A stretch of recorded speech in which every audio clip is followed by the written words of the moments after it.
The column was already burning when Captain Harlan Cade received the order to hold.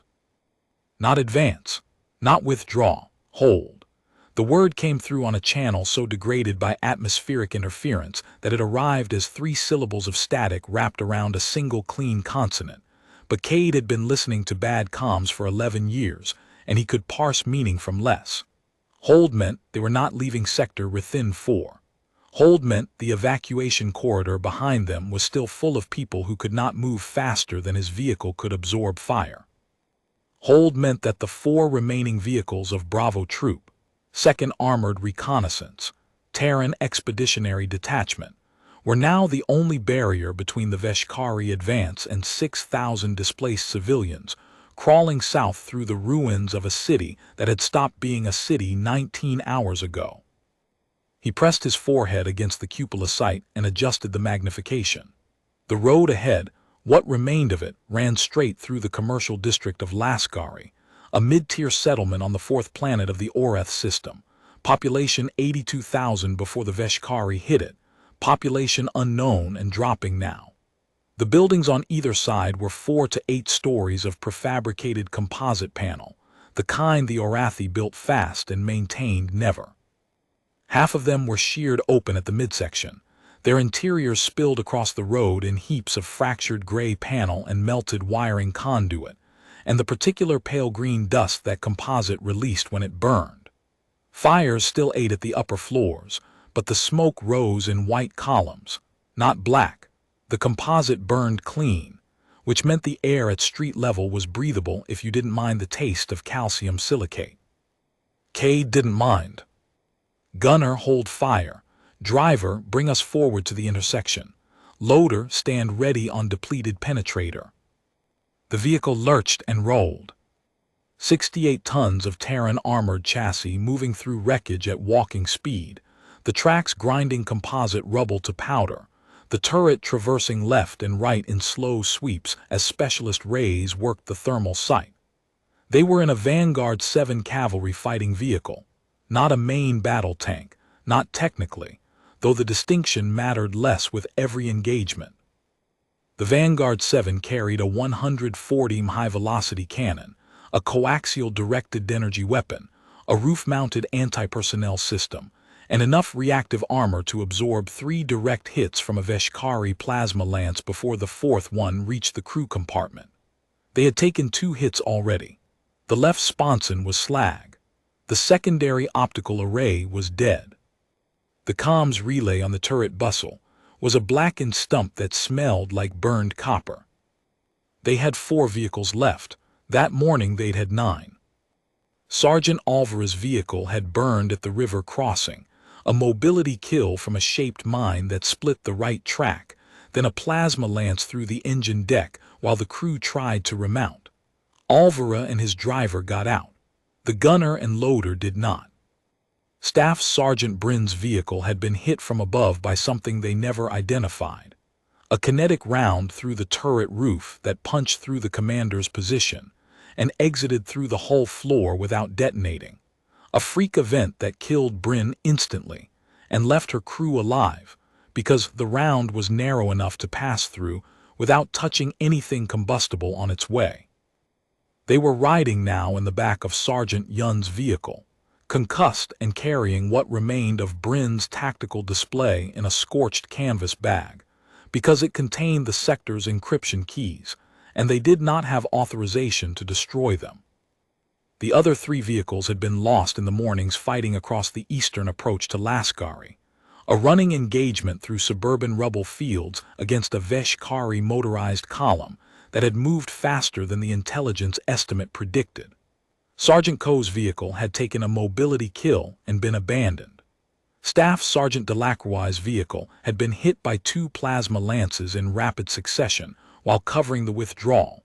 The crew ejected and walked south on foot. Corporal Elkin's vehicle, the newest in the troop, barely 6 months in service, had rolled into a crater concealed by rubble dust and come to rest on its side with the hull integrity compromised and the turret ring jammed. The crew got out. The vehicle did not. 5 vehicles lost, 3 dead. 7 wounded, 4 vehicles remaining, 1 intersection. And beyond the intersection, advancing through the smoke from the northeast, the Veshkari. Cade had been fighting the Veshkari for 3 days. He had been on the planet for 9. The pre-deployment briefing aboard the transport Resolute had described them as a mercenary collective, not a nation, not a species state, but an economic entity that sold military capability on a contract basis to interested parties across the mid-rim sectors. They were tall, bipedal, digitigrade, with skin that ran from deep amber to mottled brown depending on subclade. Their eyes glowed a low, steady yellow in dim conditions, a bioluminescent adaptation from an evolutionary line that had spent millennia hunting in subterranean cave networks on a high-gravity world called Veshka Tertius. Their armor was segmented, angular, built for mobility over protection. Their weapons were plasma-based, mid-tier on the galactic arms market, effective against most hull alloys, devastating against unarmored biological targets. What the briefing had not mentioned, because the briefing had been written by staff officers who had never fought the Veshkari in the field, was that the mercenary collective operated on a bounty model. Every dead enemy was worth currency. Every destroyed vehicle was worth more. And every settlement they swept was a commissary opportunity, equipment, raw materials, captive populations for labor contracts with the mid-rim extraction corporations who paid a flat rate per head and didn't ask questions about provenance. The Veshkari did not fight for territory or ideology or honor. They fought for margin, and that meant they did not stop when the tactical objective was secured. They stopped when the margin ran out. The margin on Lascari had not run out. The civilians behind Cade's troop were worth more alive than the ammunition it would cost to suppress his 4 vehicles. The Veshkari knew this. Cade knew they knew it, and they knew he knew. So the question was not whether the Veshkari would push through the intersection.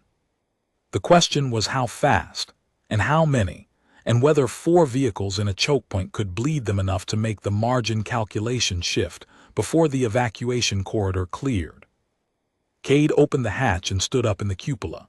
The air hit him, calcium silicate dust, ozone from ruptured power lines, the faint organic sweetness of Orathi vegetation burning somewhere to the east. The sky above Lascari was a flat wash of gray-white, the local sun blocked by smoke haze but still pushing enough diffused light through the overcast to make the ruins uniformly bright. No shadows, no contrast. Just flat institutional daylight on a city that was being emptied 1 block at a time. He keyed his troop net. All Bravo elements, this is Bravo 6. We are holding at the intersection of Route Amber and the Cross Avenue grid reference TAC 79er. The evac corridor behind us has approximately 6,000 Orathi civilians moving south at foot speed. That corridor does not have another blocking position between us and the southern perimeter. We are it. Rules of engagement. Fire at will on any confirmed Veshkari element. Conserve ammunition.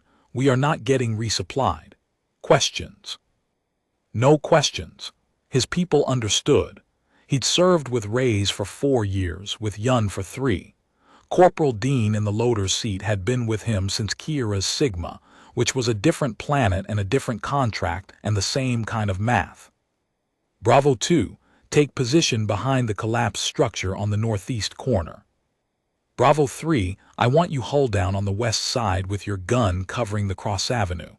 Bravo 4, you're in reserve 200 meters south. If any of us go down, you move forward and fill the gap. Nobody leaves this intersection until the corridor clears. Acknowledge. 3 acknowledgements. Clean, flat, professional. No bravado. No speeches. That was the Terran way, or at least it was the way of the people Cade had served with, the ones who had been in enough engagements to know that speeches used energy, and energy was a finite resource that you could not resupply any more than you could resupply main gun rounds. You said what needed saying, and then you let the vehicle do the rest. He dropped back into the cupola and pulled the hatch shut. The interior of the Vanguard 7 smelled like hydraulic fluid and burned insulation, and the particular stale metal scent of a crew that had been sealed inside for 31 hours. Dean was in the loader's position with a depleted penetrator round racked, and the next three staged in the ready feed, her face flat and focused behind the loading guard, her hands steady. She had a strip of burned tape on her left forearm where a fragment had nicked her during the second engagement of the day. She had not mentioned it. She would not mention it. Reyes was on the gunner's controls, cycling between thermal and visible light modes, scanning the avenue north with the mechanical patience of a man who had been doing this long enough that the process was muscular rather than cognitive. Reyes was good. Not flashy, not fast in the way that competitive shooters were fast, but mechanically precise and utterly calm under fire. The kind of gunner who put rounds exactly where you asked for them, every time, and never wasted a shot on a target that was already dying. He had a thermos of cold coffee wedged between the traversing mechanism housing and the hull wall. He drank from it between scan cycles. He had been drinking from the same thermos for 3 days, and Cade had no idea when or how he refilled it, and had never asked because some things in a vehicle crew were better left unexamined. Private Andrea was driving.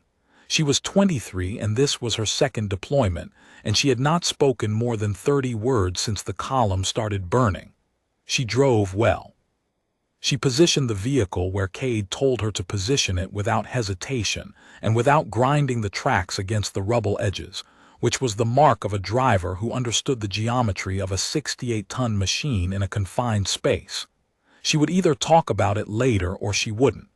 Either way was fine. The vehicle didn't need her words. It needed her hands. "Contact north," Reyes said. "Thermal signatures moving in pairs through the building line. Count. 8, no 12. They're stacking behind the facade of that 8-story on the left side. Spacing is tactical 2-meter intervals, covering each other in alternating positions. Dismounts or armor. Dismounts, light weapons. No vehicle signatures yet. Hold fire, let them stack.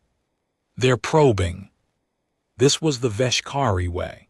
Send scouts forward to locate the blocking position. Draw fire. Record the weapon signatures and the response time and the exact grid coordinates of the defending vehicles. Feed the data back to the element commander, who would feed it to the company's cost analysis module, which would calculate the expenditure required to overwhelm the position and compare it to the projected revenue from the settlement beyond. If the math favored another push, send more. If it didn't, shift to a flanking axis and probe again. The whole engagement was a cost-benefit model that would have made a logistics officer weep with professional recognition. The Veshkari did not hate Cade or his troop. They did not hate the Orathi civilians. Hatred was not an input in their margin calculator. They simply wanted to process the civilians at the lowest possible expenditure of ordnance and personnel, the way a mining operation wants to extract ore at the lowest cost per ton. The civilians were a commodity. The blocking position was an overhead cost. The question was whether the overhead exceeded the commodity's value. Cade found this easier to fight against than ideology. Ideology did not have margins. Margins could be squeezed. Bravo 2, do you have eyes on the northeast building line? Affirmative, Bravo 6. I see them. They're peeling around the north face of the structure, 2 fire teams. Looks like they want a flanking angle on your position through the side street. Let them get into the open. Wait for my call. He watched through the primary sight. The Veshkari scouts moved in pairs, low and fast, their segmented armor catching the flat gray-white light in angular reflections. They were disciplined, better than the briefing had suggested. They communicated with hand signals that were precise, economical, clade-specific. A sign language Terran intelligence had partially decoded but never fully cracked. Their yellow eyes flared brighter when they shifted from ambient scanning to active target acquisition, the bioluminescence intensifying as the pupils dilated, a biological tell that the pre-deployment brief had actually gotten right. 12 scouts, a full Veshkari section. The standard element for a probing attack, expendable enough that losing them wouldn't crater the company's margin, lethal enough that an undefended position would fold. The section would fix the blocking force in place while the main body maneuvered to a flanking position or massed for a frontal push, depending on what the probe revealed about the defender's firepower and disposition. The scouts reached the open ground at the intersection's northern approach, 40 meters of cleared rubble between the last building facade and the first piece of solid cover on Cade's side. They paused. Two of them knelt and deployed a scanning device, a tripod-mounted thermal imager with a directional antenna designed to pinpoint the blocking vehicle's exact coordinates through the dust and debris. The device hummed. Its antenna rotated in a slow arc, painting the intersection with active thermal returns. "They've got our thermals," Reyes said. "They already knew we were here. The scan gives them precise range data for their Lance crews. That's all it changes." "Want me to take out the scanner?" "No, wait." The scouts consulted. One of them, taller than the others, the amber of his skin a shade darker, which in Veshkari subclade hierarchy marked him as either a senior element or a longer-serving veteran, raised a fist and pointed south. The rest of the section began to move, splitting into 3 fire teams of 4, spacing themselves across the width of the avenue in a staggered echelon, preparing to advance under covering fire from the building line behind them. They moved with the confidence of professionals who had done this 100 times on 100 different planets. Cade keyed the net. "Bravo 2, you are cleared to engage. Bravo 3, stand by for targets moving west across the intersection. 6 engaging now." 2 copies. 3 copies. Reyes, coaxial. Traverse left to right across the lead fire team. Reyes fired. The coaxial directed energy weapon was not the main gun. It was the secondary, a rapid-cycle particle beam designed for soft targets and light armor. It drew from a deep magazine, and its effective range against dismounted infantry in the open was absolute. The beam stitched across the first fire team before they had crossed 10 meters of open ground, and the effect was immediate and clinical. 3 went down in sequence, the first 2 crumpling in place, the third spinning sideways as the beam caught him at the shoulder joint of his segmented armor. The fourth stumbled, recovered, and dove behind a slab of collapsed composite panel. Bravo 2 opened fire from the northeast, catching the second fire team in a crossfire. The 2 particle beams intersected across the open ground, and the scouts in the second team had nowhere to go. 2 went down hard. A third took a hit and kept moving. Either the beam had struck his armor at an angle that deflected enough energy, or the Veshkari pain tolerance was higher than the briefing suggested. He made it to cover behind a rubble pile and returned fire with a plasma carbine that splashed harmlessly against the building corner 40 meters from 2's hull. The surviving scouts broke and ran. Not in panic. Veshkari scouts did not panic, because panic was an emotion and emotions were not part of the margin model, but in disciplined retrograde bounding back in pairs, each pair covering the other's withdrawal with suppressive fire that was controlled and accurate and entirely futile against the armored hulls of the blocking vehicles. 7 down, 5 withdrawing, total engagement time 11 seconds. Cade watched them go. He did not order pursuit fire. Ammunition was finite.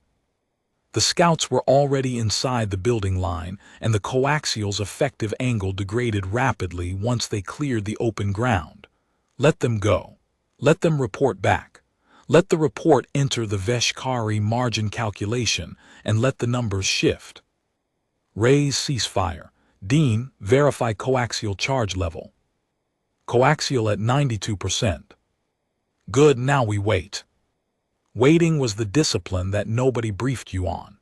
They briefed you on engagement protocols, weapon systems, crew drills, field maintenance, combat first aid, and the 17 different failure modes of a Vanguard 7's track tensioning system. They did not brief you on the hours between contacts when you sat inside a sealed steel compartment in a ruined city, and listened to the distant sound of things burning and watched your ammunition counter, and did the math over and over because the math was the only thing you could control.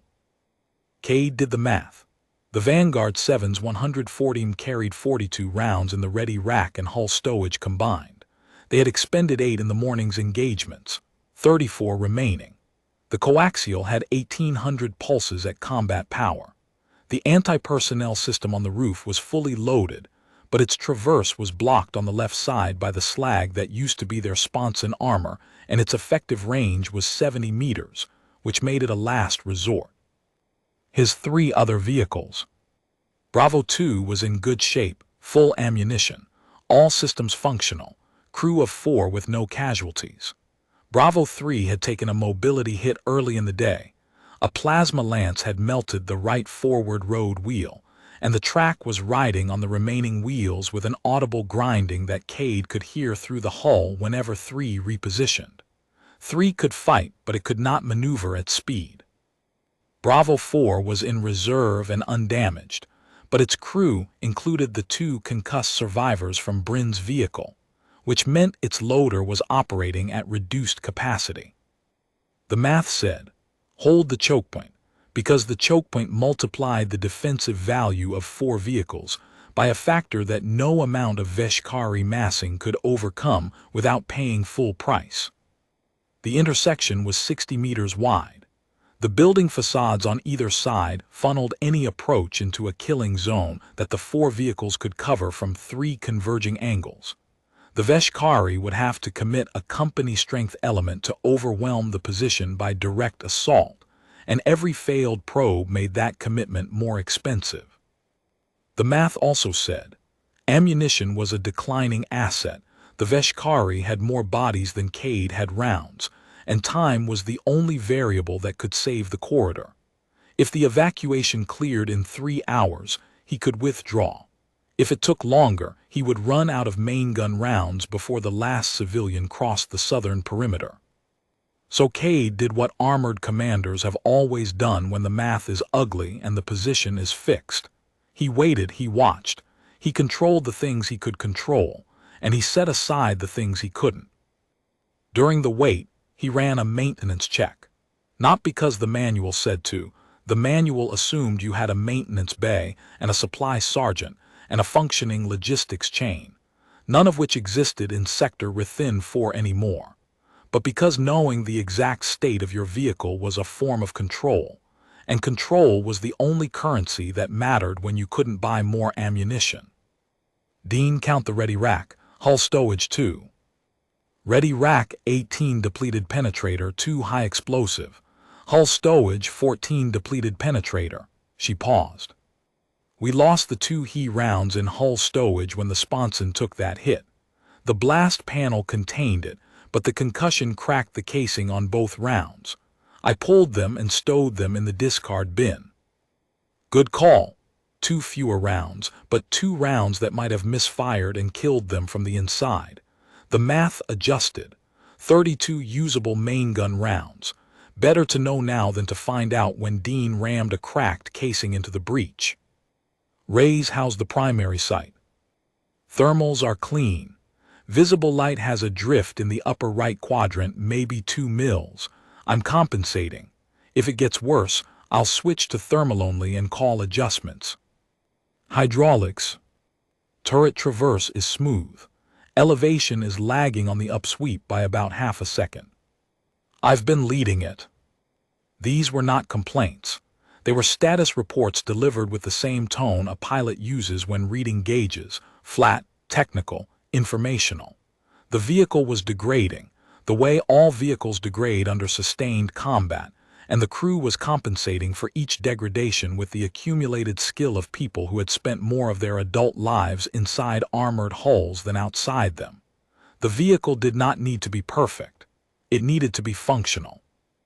And it was functional because 4 people were continuously, quietly making it work. Andrea spoke for the first time in an hour. Captain, there's a subsurface drainage channel running under the avenue about 40 meters north. I can see where the grading has collapsed. If the Veshkari find it, They could move dismounts under cover to within 20 meters of our position. Cade looked at the site. She was right. A drainage channel Orathi municipal infrastructure, designed for the heavy equatorial rains that hit the fourth planet during its wet season. The grating over the channel had buckled when the buildings collapsed, but the channel itself was intact, a concrete tube maybe 2 meters in diameter running under the road surface. Good eye, rays mark that channel. If you see thermal signatures dropping below the road surface at that grid, engage immediately. Marked. Andrea did not say anything else. She had seen a thing, reported the thing, and returned to driving. The exchange took 15 seconds. It may have saved their lives later. It may not have. Either way, the information was now in the system, and the system was a crew that functioned because each member contributed what they saw without waiting to be asked. 22 minutes after the first probe, the Veshkari came again. This time they brought vehicles. 2 light armored carriers, open-topped, plasmalance turrets, 4 crew each, flanked by approximately 20 dismounted fighters advancing in echelon. The carriers moved slowly, using the rubble for hull-down positions, their turrets traversing as they searched for the blocking vehicles. The dismounts stayed close to the carriers, using them as mobile cover, a sound tactic against energy weapons, less effective against kinetic penetrators that could pass through both the carrier hull and the bodies behind it without slowing down. Contact north, 2 vehicles, 20-plus dismounts, Reyes reported. His voice had not changed register since the first probe. Range 300 meters, closing. Main gun, target the lead carrier, depleted penetrator. Identified. Fire. The cannon fired. Inside the vehicle, the sound was not the dramatic boom that people imagined. It was a flat, hard crack that compressed the air in the crew compartment and left a pressure ache behind the eyes, followed by the metallic clatter of the spent casing, ejecting into the catch basket. The round crossed 300 meters in less than a second. It struck the lead carrier low on the hull, just above the track line, and the vehicle folded around the impact.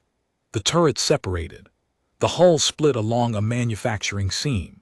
Internal atmosphere and fuel vented in a brief white flash that was already over before the sound of the impact reached the Veshkari dismounts. Target destroyed, tracking second vehicle. Dean reload. Up. Fire. The second carrier tried to reverse. Its driver had the right instinct, the wrong timing. The round caught it in the rear quarter as it slewed sideways in the rubble, and the detonation sheared the back half of the hull open in a spray of angular armor fragments and structural debris. The crew belayed. 2 made it out. 2 did not. Bravo 2 engaged the dismounts from the northeast.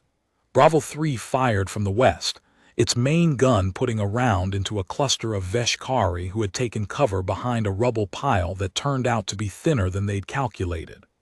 The coaxial beams from 2 positions swept the open ground. The intersection became a kill zone, exactly as Cade had designed it, exactly as the terrain demanded. The Veshkari pulled back. They left 11 dead and the 2 burning carriers. Total engagement time, 94 seconds. Cade marked the time, marked the expenditure, 3 main gun rounds from his vehicle, 1 from 3, 2 from 2. 28 rounds remaining in his vehicle.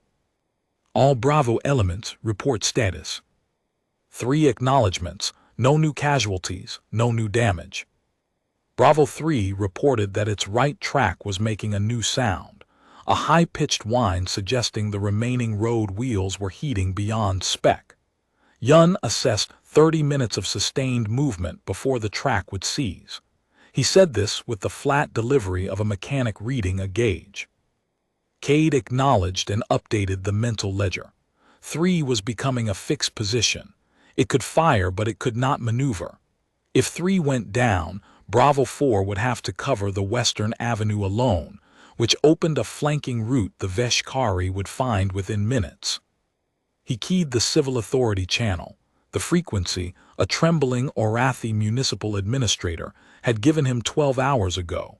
A small gray-skinned official with three-fingered hands and wide liquid eyes who had looked at Cade's vehicle and asked, in halting trade standard, whether the humans were here to help or to add to the fires.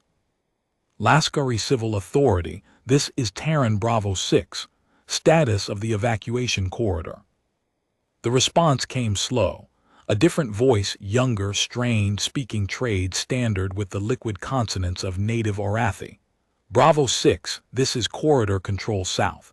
Approximately 4,000 civilians still moving through the corridor. The southern gate is processing at maximum capacity. Current estimate to full clearance, 2 hours minimum. Possibly 3. 3 hours.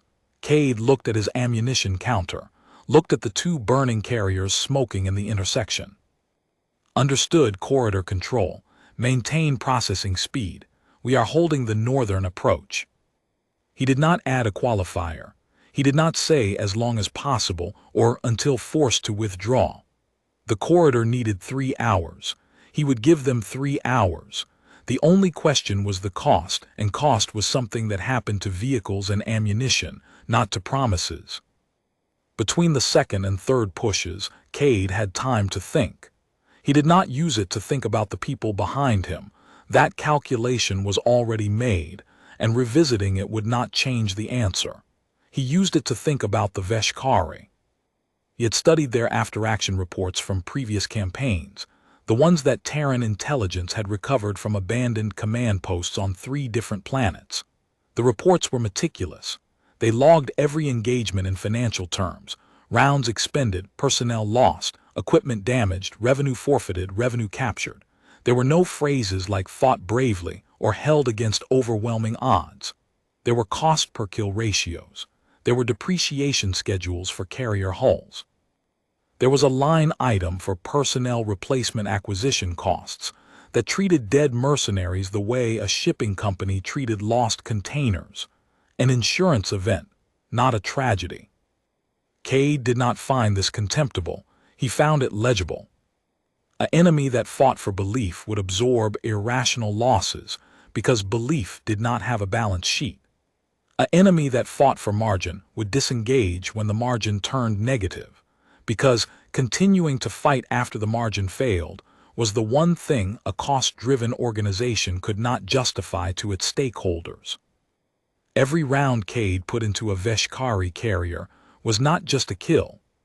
It was a line item on a spreadsheet that someone in a command post was updating in real time, and every line item pushed the total closer to the threshold where the accountants overruled the officers.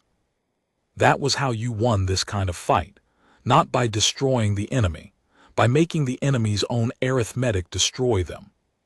The question was whether Cade's ammunition would last long enough for the arithmetic to finish its work. Bravo 2's commander, Sergeant Nkosi, keyed the net with a report that interrupted the silence.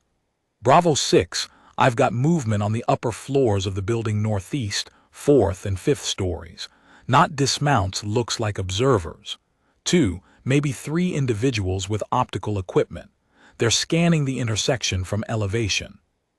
Spotters, forward observers feeding targeting data to the main body.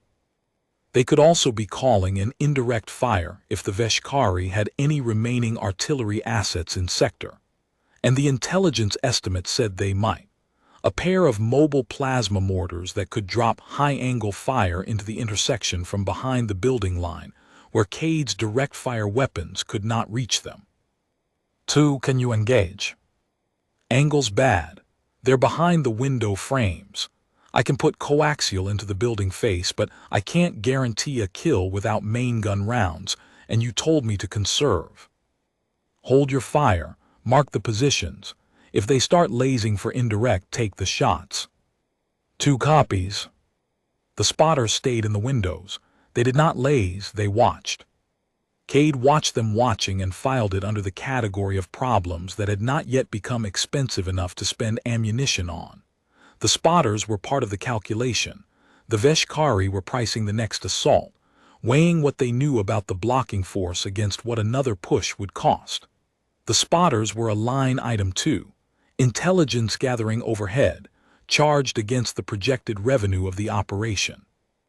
Every minute they spent calculating was a minute the corridor was clearing. The third push came 40 minutes later, and it was not a probe. The Veshkari committed a full platoon, 4 carriers, 36 dismounts, and a heavy weapons team carrying a crew-served plasma projector that threw bolts the size of a man's torso. They advanced on 2 axes simultaneously, Main Avenue from the north, and a parallel side street to the east that Cade had identified as a flanking risk, but did not have enough vehicles to permanently block. Contact multiple, Main Avenue, 4 vehicles plus dismounts, side street east, dismount element moving to flank, heavy weapons team setting up behind the second carrier on the avenue. Bravo 2, shift to the side street, engage the flanking element. 2 copies, moving. 3, hold your sector, main gun on the lead carrier, western approach. 3 copies. Raise, traverse right, target the heavy weapons team before they get the projector assembled. Identified. Main gun. Fire. The round passed through the second carrier's turret housing and into the rubble behind it where the heavy weapons team was assembling the projector on its tripod mount. The projector's power cell cooked off, adding its stored energy to the blast. A section of building facade collapsed across the avenue in a sliding wall of composite panel and structural framing, filling the air with pale green dust. Good, that blocked the avenue. But the flanking element on the side street was still moving. Bravo 2 reported contact, dismounts advancing fast under concealment smoke. Plasma fire splashing against the corner of the building 2 was using as hull-down cover. 2's commander engaged with coaxial, stitching the beam across the smoke at the thermal signatures. The main avenue force regrouped and began climbing over the rubble, pushing through the blocked section. They moved fast, accepting losses to maintain momentum. 3's gun caught the first 2 to clear the rubble main gun rounds that turned the climbers into lessons about the difference between cover and concealment. But 3's turret traverse was degrading. The track problem was affecting the mechanical linkage, and the crew was compensating by hand-cranking the backup traverse motor, which gave them half the normal rotation speed. A Veshkari carrier cleared the rubble pile while 3's turret was still traversing. It fired its lance. The bolt struck 3's hull above the engine deck. The reactive armor caught it barely. The panel blew outward. Warning lights on 3's status board went from amber to red. 3 status. Armor's compromised on the rear quarter. Engine still running. Turret traverse is down to manual only. We've got 3 main gun rounds left. 2 more carriers cleared the rubble and entered the intersection proper. One of them fired its plasma lance at Cade's vehicle. The bolt struck the turret face, and the reactive armor panel detonated outward in a sharp flat crack that rocked the Vanguard 7 on its suspension. Inside, the crew felt the impact as a hard shove and a pulse of heat through the hull. Warning lights flashed across the tactical display. Third hit, 1 more before the armor math stopped working. Armor status. 1 panel remaining on the turret face, Reyes said. Sides are still intact. Noted, keep firing. Reyes engaged the dismounts with the coaxial while Cade put a main gun round into the nearest carrier. The vehicle slewed sideways and burned. Bravo 4 pushed up from reserve and engaged the second carrier from its flank.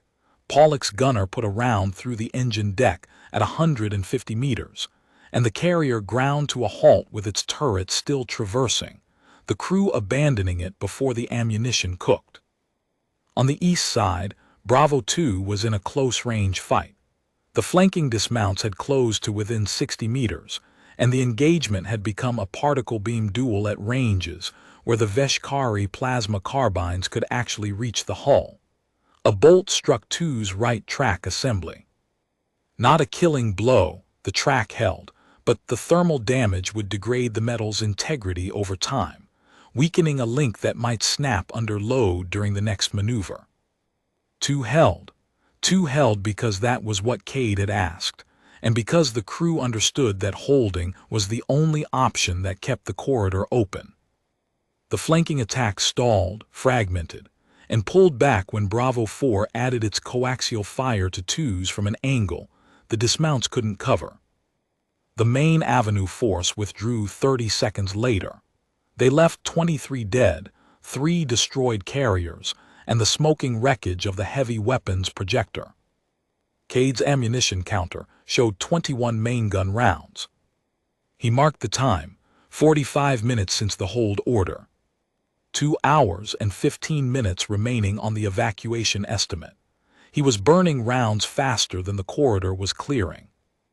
All elements, this is 6. We are going to make this intersection expensive. Every probe, every push, every carrier that crosses the rubble line pays full price. No warning shots, no suppression fire. Every round goes into a confirmed kill. We are going to make their margin calculation fail. 3 acknowledgements. These were people who understood the language of controlled expenditure, because that was what armored warfare was, a resource allocation problem solved under fire. The Veshkari came again 18 minutes later. Smaller force, 2 carriers, 15 dismounts. A probing attack, testing whether the previous engagement had weakened the blocking force. Cade let them get deep into the kill zone, past the rubble line, past the burning wrecks, into the open ground where the geometry gave his 4 vehicles converging fields of fire with no dead space. Then he opened fire. 1 carrier destroyed with a single round. 8 dismounts killed by coaxial fire from 3 directions in 9 seconds. The survivors retreated fast, not bothering with the disciplined bounds they'd used before. 19 main gun rounds remaining. 26 minutes later, another push.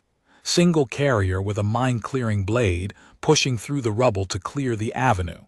20 dismounts in close support. Bravo 2 engaged the dismounts while Cade's vehicle killed the carrier with 1 round to the hull front. The mine-clearer's fuel cells detonated and set fire to the rubble pile, which created a wall of flame across the northern approach that would burn for 20 to 40 minutes. That fire buys us time, Cade said, not to anyone in particular, not as encouragement, as calculation. Reyes nodded. Dean said nothing. Andrea drove the vehicle 10 meters south to clear the thermal bloom and positioned them behind a low wall of rubble that gave hull-down cover without blocking the main gun's field of fire. 17 main gun rounds. The fire burned. The Veshkari waited behind it. Cade waited in front of it. The sky above Lascari stayed flat gray-white, the sun invisible behind the smoke haze, the light unchanging. Somewhere south, 4,000 people were shuffling through a gate under the protection of a promise Cade had made without qualifiers. He drank from his canteen. The water was warm and tasted like plastic. He offered it to Dean. She drank and passed it to Reyes. Reyes drank and wedged his thermos tighter against the hull. Nobody offered water to Andrea because Andrea was driving and drivers drank when the vehicle stopped and the vehicle had not stopped. Corridor Control Bravo 6, status. Bravo 6, Corridor Control. Approximately 2,200 civilians remaining. Processing speed has increased. We opened a secondary gate. Revised estimate to full clearance, 1 hour 40 minutes. Better, not enough, but better. Cade ran the numbers against his ammunition.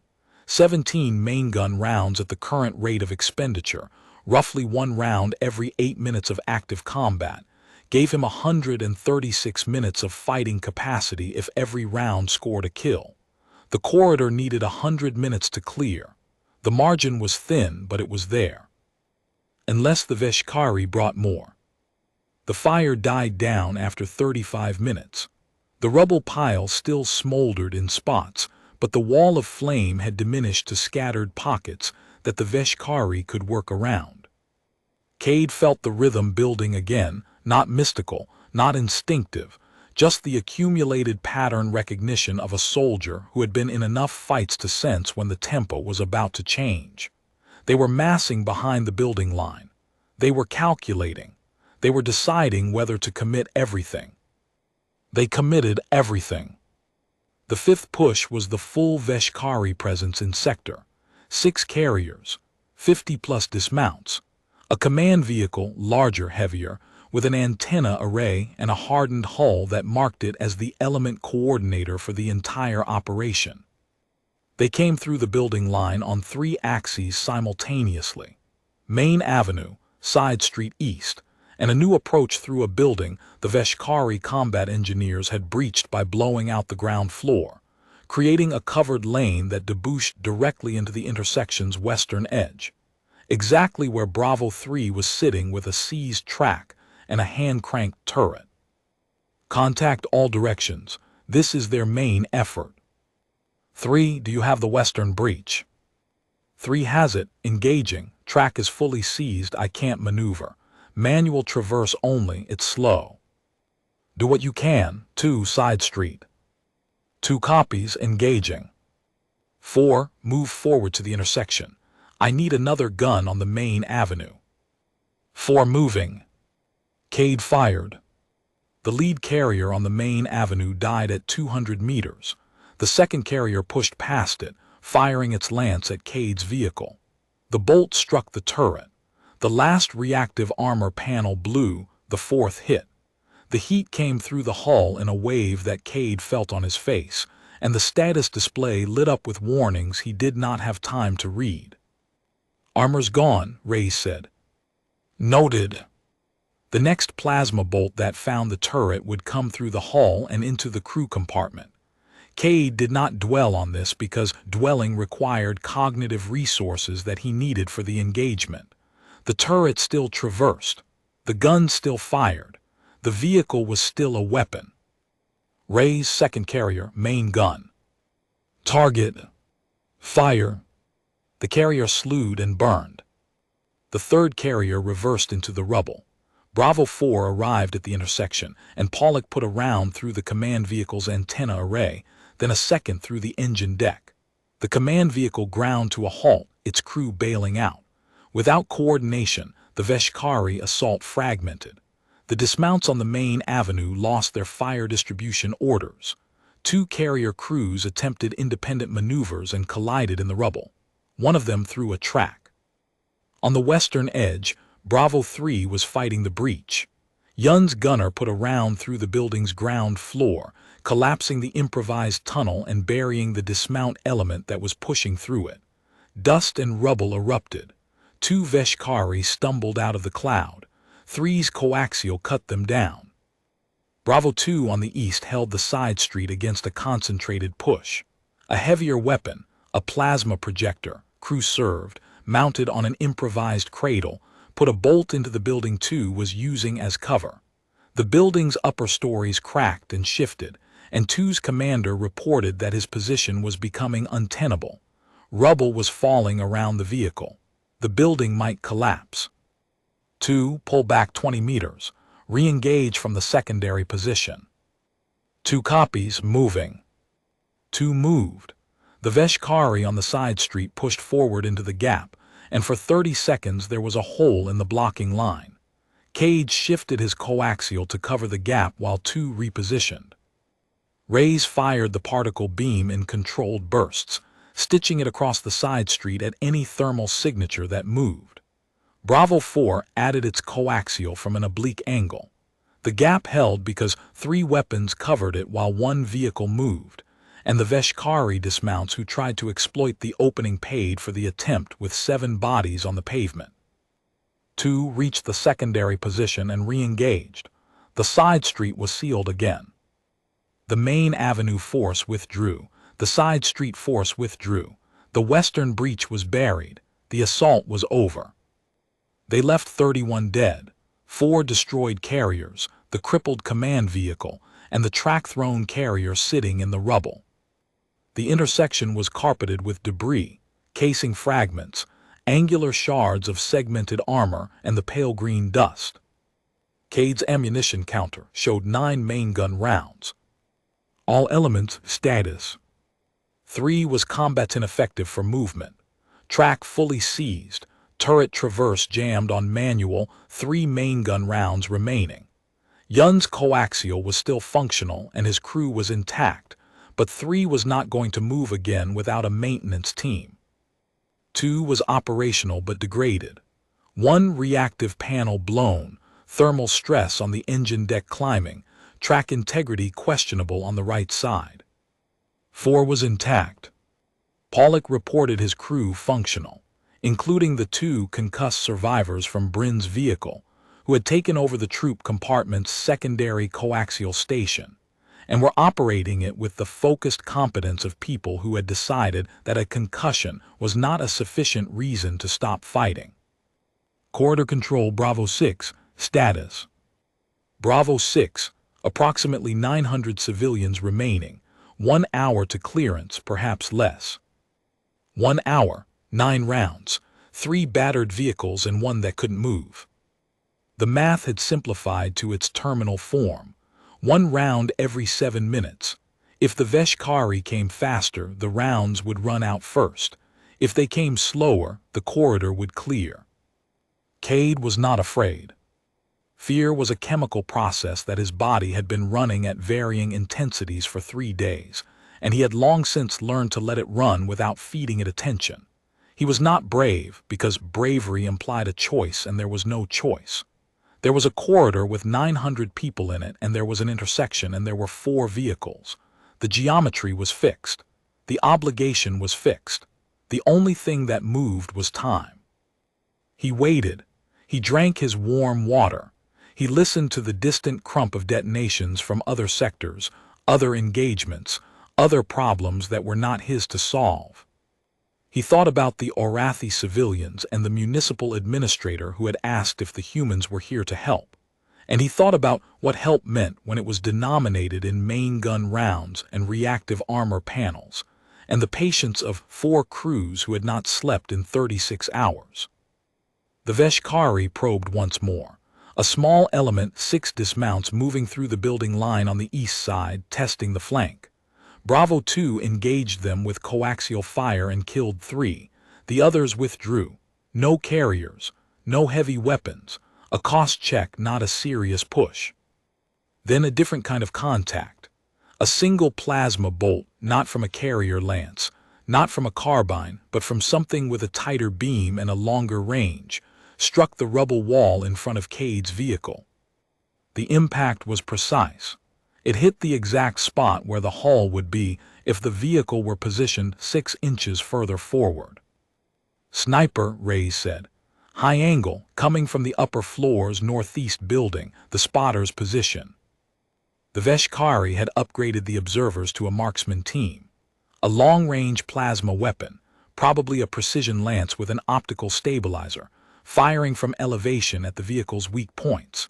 The shooter had missed because Cade's vehicle was hull down behind the rubble wall, and the angle from the upper floor was just steep enough to put the bolt into the rubble instead of the turret roof.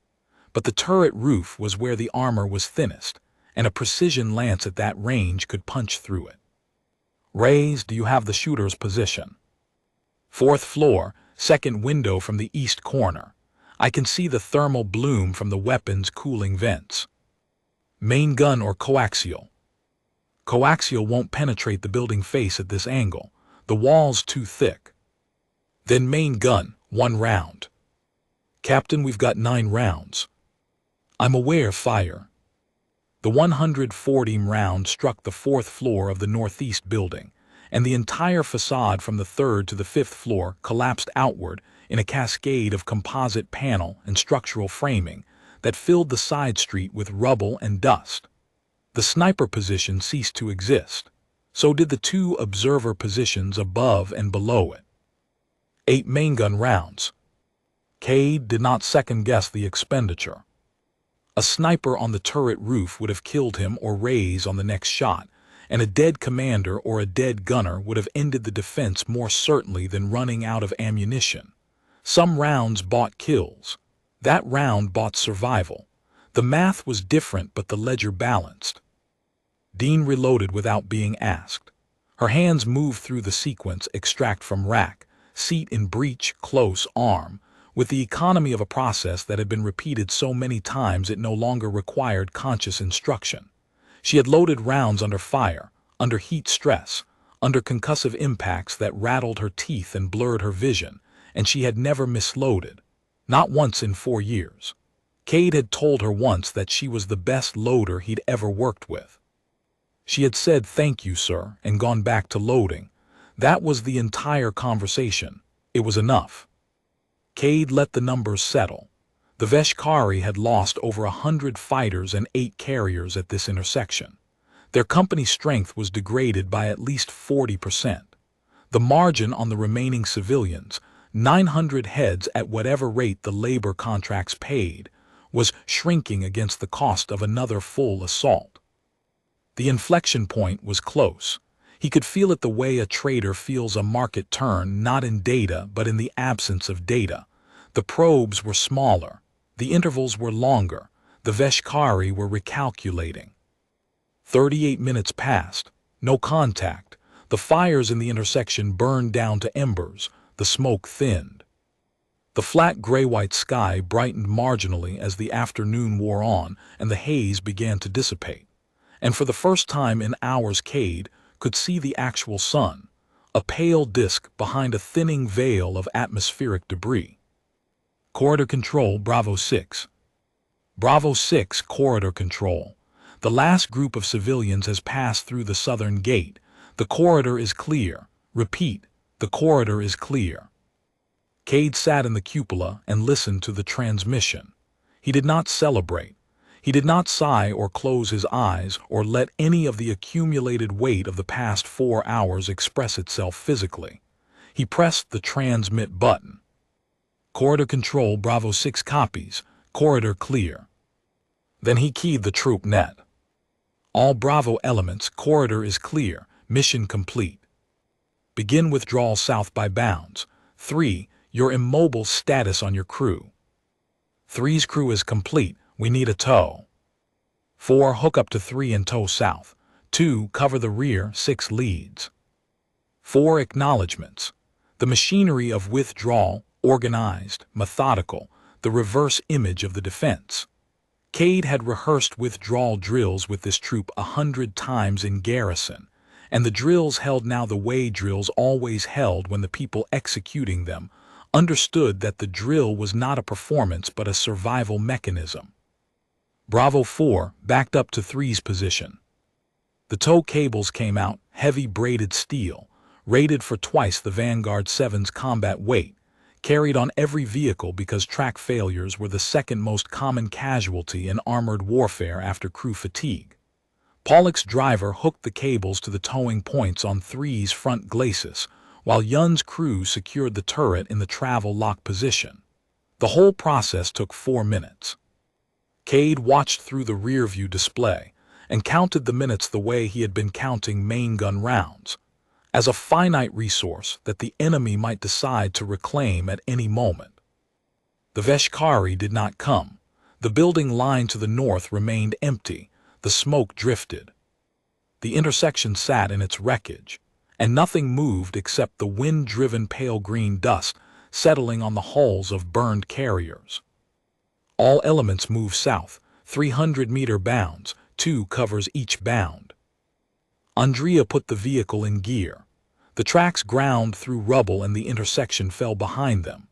In the rear-view display, the wrecked carriers and the bodies and the burn marks shrank with distance, losing definition, becoming abstract geometry instead of carnage, until the first turn took it all out of sight.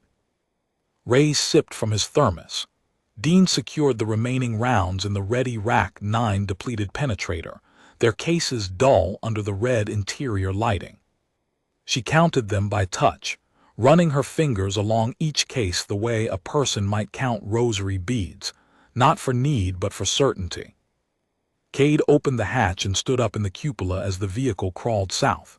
The air was still bad: calcium silicate, ozone, the sweet burn of vegetation, but the sky had cleared enough to show the actual sun now, pale behind thinning haze. The city around him was still. not peaceful, still.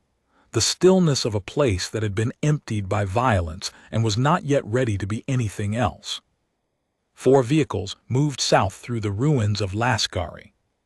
Behind them, the intersection sat empty, littered with the wreckage of 8 carriers and the bodies of 103 mercenaries who had run the numbers on 4 Terran vehicles and found the calculation unfavorable only after the cost had already been paid.